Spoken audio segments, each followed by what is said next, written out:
Страшна беше случката, како од хорор филм.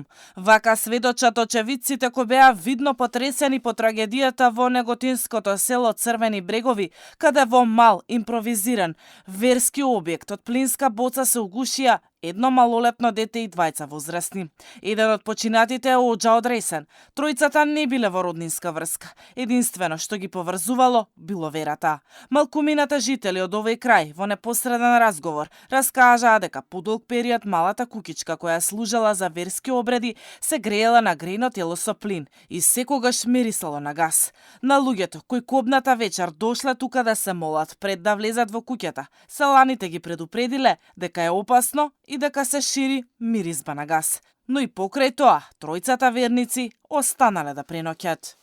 Познат е идентитетот на починатите од трагедијата во Неготинско Црвени брегови. Меѓу нив има и 14 годишно дете. Останатите двајца се 71 годишен битолчанец, а другиот е 66 годишен жител на Ресен.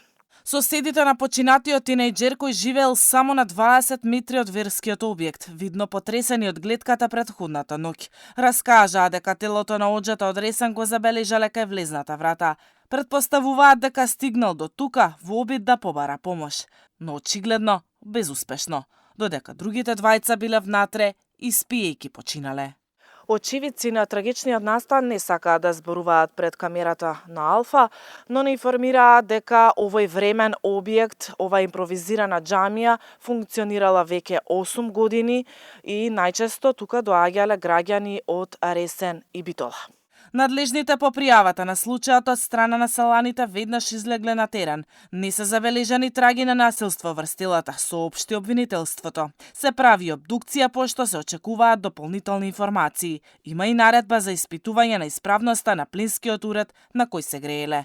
Јавен обвинител од основното јавно обвинителство Кавадарци потврди дека местото на несреќата е мала куќа која се користела како импровизиран верски објект.